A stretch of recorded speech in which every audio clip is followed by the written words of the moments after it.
그 미래에 약간 몰빵하는 느낌. 저는 나이 들어서 일하고 싶지 않거든요. 저희의 라이프를 즐기는 은퇴 생활을 꿈꾸고 있기 때문에 지금 좀 열심히 모으고 있습니다.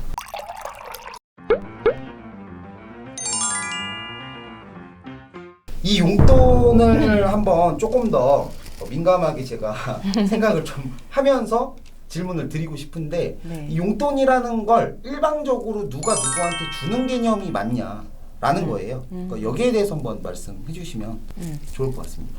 네, 사회자님 말씀대로 되게 예민한 부분인 건 맞아요. 근데 내가 번 돈을 누군가에게 받아 쓴다라고 생각하는 건 내가 일해서 번 돈인데 내 맘대로 못 쓰냐라는 내면의 불만 때문인 것 같거든요.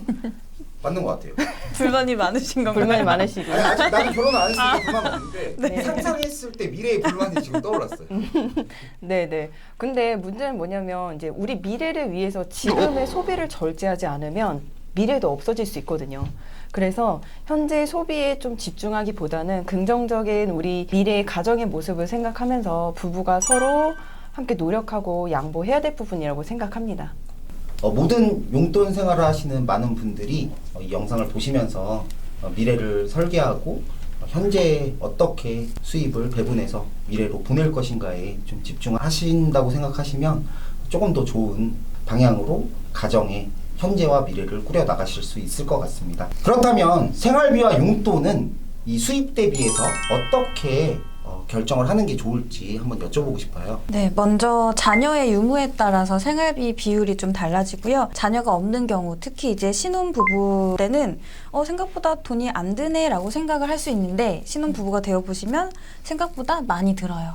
신혼이니까 이제 집에 채워야 할 것들도 많고 그리고 처음에는 이제 알콩달콩 집밥을 해먹겠지만 이제 둘 다 맞벌이일 경우가 많기 때문에 집밥을 해먹을 일은 사실 많지는 않아요. 그래서 뭐 배달 음식이나 반조리 식품 이런 것들을 이제 시켜서 드시면 생활비가 좀 많이 올라가겠죠. 그래서 신혼부부들도 생각보다 생활비가 좀 많이 나갑니다. 현재 저희 부부의 경우는 자녀가 없어요. 근데 이제 예산에 이제 자녀와 관련된 지출 항목은 없지만 이제 예를 들어 뭐 필라테스라든지 뭐 대학원 학비처럼 생활비 일부에서 저희 부부의 취미 생활이나 자기 개발을 위한 항목으로 또 일부 사용하는 부분이 있습니다. 네, 그리고 이제 자녀가 생기게 되면 자녀에 대한 생활비 부분이 추가가 되기 때문에 신혼 때보다 생활비는 더 많이 들 확률이 높아요. 다만 이때는 이제 부부가 각각 쓰는 용돈이 좀 줄어들 수밖에 없겠죠. 먼저 쓸 돈이 좀 없어서 용돈이 줄어드는 경우가 있을 수도 있고 아기를 보느라 쓸 시간이 없어서 줄어드는 경우가 있고요. 이거 제가 예전에 한번 들은 말인데 이제 수입 대비해서 이 지출을 그냥 고정적으로 얼마다 이렇게 정하는 것도 방법이고 그냥 비율로 정하는 것도 방법이라고 하더라고요. 왜냐하면 소득이라는 게 어쨌든 뭐 20, 30대라고 치면 앞으로 이제 소득이 점점 증가하니까. 네. 그래서 제가 들었던 얘기 중에는 이렇게 비율을 정해서 소득이 늘어나면 그 늘어나는 대로 또 그 비율만큼 또 늘리는 것도 하나의 방법이다 이런 얘기를 좀 들었거든요. 실제로 이 생활비 그러니까 용돈에 관련 금액이나 혹은 비율 뭐 이런 것들이 어떻게 결정되면 좋을지 한번 말씀해 주시면 너무 도움이 많이 될 것 같네요. 네, 그 부분 제가 좀 얘기를 드리고 싶은데요. 일단 이제 각 가정마다 용돈의 범위를 어디까지 하느냐에 따라서 배우자들의 또는 아내분들의 용돈 사이즈가 달라지는 것 같아요. 그래서 교통비, 뭐 통신비, 식비 같이 최소한의 생활을 유지하기 위한 기본 비용들은 제외하고 자유가 보장된 개인적인 지출을 용돈으로 정의했을 때 월급의 한 10에서 15% 정도가 좀 적절하다고 생각합니다. 그래서 사람마다 소득과 생활 수준이 조금씩 다 다르잖아요. 그래서 얼마 딱 절대적인 금액을 정하기보다는 용돈과 소득은 조금 비례해서 설정을 하시면 된다고 보셔야 될 것 같아요. 그 뭐 일반적인 금액을 딱 정해놓는 것보다는 비율로 가는 게 훨씬 더 좋다는 말씀이시죠? 왜냐하면 이제 급여도 오르고 물가도 오르잖아요. 그래서 금액을 정하기보다는 비율로 하시는 게 조금 더 좋을 것 같습니다.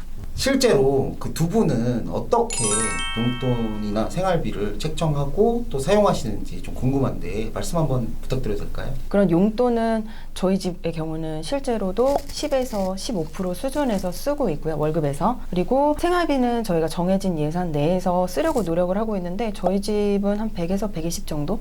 개인 용돈 제외하고. 생활비가 100에서 네. 120이에요? 네. 거기에는 뭐 보험료 이런 거 제외하고 진짜 먹고 생활하고 뭐 집에 공과금 내고 관리비 쓰고 뭐 이런 것들을 모두 다 포함된 생활비라고 보시면 되고요. 소득이 늘잖아요. 어쨌든 연봉이 상승하고 그렇게 되면 현재 용돈과 생활비 수준은 그대로 유지하되 저축량을 늘리는 형태로 가는 거죠. 네. 그 미래에 약간 몰빵하는 느낌. 그렇죠. 저는 나이 들어서 일하고 싶지 않거든요. 그래서 저희의 은퇴 계획이 배우자 나이로 한 55세에서 60세를 목표로 하고 있기 때문에 그때까지 열심히 모으자. 그리고 그때 이후에는 뭐 외제차, 뭐 좋은 차도 타고 여행도 원하는 대로 다니고 그러면서 좀 저희의 라이프를 즐기는 은퇴 생활을 꿈꾸고 있기 때문에 지금 좀 열심히 모으고 있습니다. 이게 용돈의 범위가 10%에서 15% 정도 말씀하셨잖아요. 근데 네. 그 범위가 뭐 어떨 때는 좀 줄어들기도 하고 어떨 때는 뭐 늘어나기도 하고 뭐 이렇게 유동적으로 하시는 건가요? 아니면 좀 어느 정도 고정을 시켜놓는 건가요? 제 경우는 일단은 줄이지는 않아요. 왜냐면 나 이제 이것도 빠듯하다고 생각하는 그 용돈이 깎였다. 그렇기 때문에 일단은 뭐 기분상 깎는 경우는 거의 없고 오히려 좀 늘려주려고 하죠. 약간 최저시급 같은 게 좀 생각하시는 것 같은데 맞죠? 네, 맞습니다. 네. 그러니까 이 금액 이하로는 내릴 생각이 없고 네. 만약에 뭐 소득이 조금 더 늘어났을 때는 비율이니까 네. 조금 네. 더 늘릴 수 있는 네. 그런 범위로 지금 설정을 네, 하시는 맞습니다. 저희 가정은 평소에는 조금 검소하게 쓰는 것 같고요. 근데 이제 쓸 때는 쓰자는 주의라서 개별적인 용돈은 이제 평균보다 좀 많이 적은 편이에요. 그리고 저는 특히 엄마이기 때문에 생활비랑 제 용돈이랑의 큰 구분이 없어요. 그냥 제가 사는 게 대부분 생활에 필요한 그런 것들이라 제 용돈은 그렇게 크지는 않은 것 같아요. 근데 이제 저희는 쓸 때는 쓰기 때문에 이제 계절비나 연간으로 쓰는 비용들, 뭐 휴가비나 이제 좀 좋은 호텔을 간다던가 이런 데 쓰는 비용이 조금 많아서 계절비나 연지출은 저희는 좀 오히려 많은 편이고요. 생활비는 일단은 자녀가 있기 때문에 평균보다는 조금 많은 편인 것 같다라고 생각을 합니다. 금액 공개를 안 해주시네요. 네. 금액은 저희는 이제 제 배우자가 훨씬 더 이제 급여가 많기 때문에 대부분 배우자 카드로 지출을 하고요. 그리고 생활비는 사실 이제 신랑 용돈, 제 보험료 이런 고정 비용 등등 합쳐서 한 300에서 500 정도 되는 것 같아요. 네. 적정선인 것 같아요. 제 생각. 제가 느끼기에 뭔가 숨을 못 쉴 것 같아요. 삼각김밥 먹어야 될 것 같고. 그쵸. 용돈과 생활비 문제로 정말 고민이 많으신 이 시대, 어려운 시대를 살아가는 부부분들에게 진심으로 존경을 드립니다. 저는 솔로기 때문에. 전문가님들, 우리 이 시대에 정말 위대한 부부분들에게 한 말씀 마지막으로 한번 부탁드리겠습니다. 이건 저희 부부가 종종 쓰는 꿀팁인데요. 일단 저희가 각자 용돈으로 지불하기엔 좀 비싼 금액의 외식을 할 때는 저희는 예를 들어 뭐 참치라든지 소고기 같이 좀 고가의 음식을 먹고 싶을 때는 생활비에서 사용을 합니다. 저희 부부의 이제 합의하에서 좀 그렇게 얘기가 되고 있는 거고요. 그래서 이건 각자의 용돈을 좀 사수하기 위한 암묵적인 타협이랄까요? 되게 이거 좋은 방법인 것 같아요. 나쁘지 않은 것 같아요.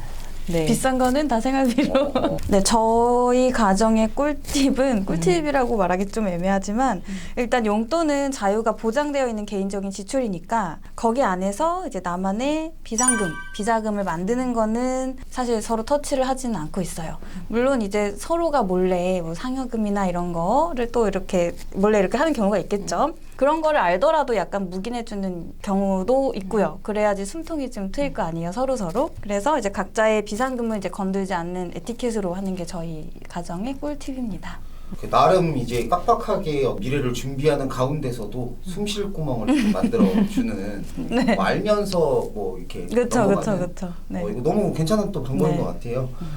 이 영상을 통해서 신용카드 명의 문제라든지 가정에서 개개인이 사용하는 용돈 문제 조금 더 정확하게 아셨을 거라고 생각합니다. 그런데 여기서 더 딥하게 가정의 어떤 환급 비용이라든지 그리고 지출 관리를 어떻게 해야 우리 가정에 더 유리할지는 밑에 설명란에 보시면 링크 달려 있으니까 상담 신청해 주시면 더 자세히 정확하게 재무 설계 도와드리겠습니다. 알려줘 금융.